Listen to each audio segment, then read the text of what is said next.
Duri duri jedhan. Itti keenji billaa jedhan. Tarrigaa faadaa jedhan. Duri. Yeedalloon karaa keettee bootedhan. Arbi soroobbin nagaa leeri galeedhan. Arbi kaan galee abiyyoon martettee bootennaan iyyeessiyetti. Iyyeetti yennaan hojjumtaa nakori. Ollaniitit iyyasi keessa jedheen. Kortennaan damma gubbaa jira. Damma kan hin buqqisiin jedha agniititti higaanitti. Damma kaa kortennaan buqqifatti. Buteen buqqetti kobla. Buqqetti.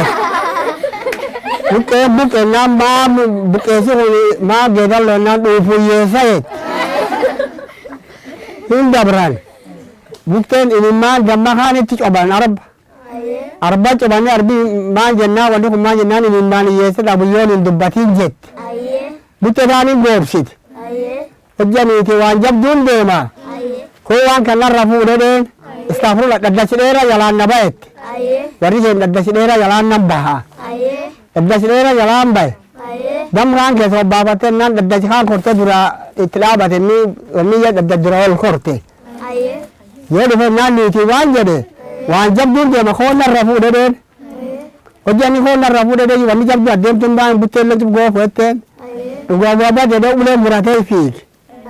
Isi dhaddachi ubbatee jitte dhufe. Isi arbi dhaddachin danda'aniti qabee irra fuudhe. Abiyyoo waan jettu warri ishee waan kanaan namni hin dhaanu hunda duutiin namni dhaan jedhu aduun buutuun aduu reebaa itti dhaabate. Aduun taan adoonni reebu dadhiitennaa isaan dallansuu qabate adoonni gaddeemu jiru waraabessi dhufe. Abiyyoon isii mukatte jiranii mukatte dheeraa deeme yaa. Hojjetaan abiyyoon maan jennaan beektaa dhadhaa dhuguu didee dhadhaa beektaa dhuguu deennaan dhadhaa akkam jedhee abiyyaan mukan na hidhee beektaa ulee murachuu dhaqee natti dhugaatti na hidhee. Waraabes kaan hojjetaan haadhu furra baaftee waraabessattiiti. Hojjanni gaddeebee geedallee warti jirti namichi waraabessaan qobata arbii. Abiyyoon hin dhugaa lakkeet si dhugumaan dhuggedan. Si dhugumaan dhuggedee arbii haa waraabessi haan akkasii duriin tun namni tun agaan. Durii jedhan. Itti keenji billaa jedhan. Tarrigaa faadaa jedhan. Geedallooni sossoo hookkoo dhadhaa waliin karayaan jedhan. Hookkoo waan jette abiyyoon jette situ duri waa hookkisa. Olla kan dhaqe waluu gada hookkisetteen. Hookkoon kaan olla kaan waa hookkiftiin daban.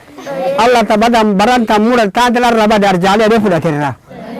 Tulattumaan dhabanii naani waa isin ergi sossoo ergite.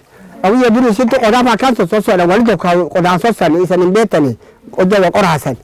Sossaniin sossoo taan hojjumtaan isin ergite beellaqi waan sossetteen. Isin waan sossettennaan hojjumtaan ar sossoon tun dhagaa godaannoo nurraa baddanii fudhatan. Sossoon laftumaan dhaban. Dhakaa yaamte abiyyi warra yadamne hojjaan sun am saajaa waqti akka balaa duula obutu. Am dhakaa kan koori duuba ligarloon achi mul'ata dhaloon sun acha baqannanu laaletteen. Dhalaan hojjaan sun dhakaan sun aduu saajaa. Dhalaan kaan hojjumtaan dhakaa kaan korennaan baqe. Tobla. Baqennaan arraab disiin taan tulleen miisa lagala arraabdee obbaafte. Aidi kaandis kunu. Unni diroo hutan. Unni awwaarsa. Unni reendal. Unni moola nyaata. Unni geedalla. Unni waraabbata. Unni bisaan daana. Unni arbgaata. Unni gaadiya. Unni lo'a. Unni bobbisa. Unni som nyaata. Unni sareen doosun. Unni tittima.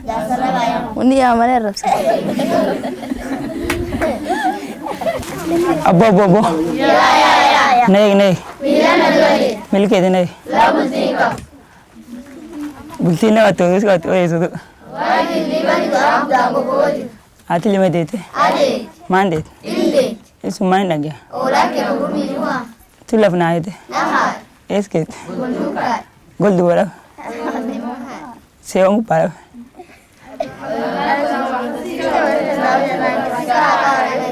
Reebde. Jidde. Dhiidde. Eessa dhiite? Jiisu maan haadha? Miyyuma irru. Akkamitti qabate? Gurdumate haadha maani? Callaa gurdumate roobni illee gurdumate? Roob callaa gurgurata waraan illee gurgurata? Waraan cala fi addaata daaraa illee addaata? Ta ela lagi sam butume ela lagi sam. Butume ela lo mucha dalal lo mucha.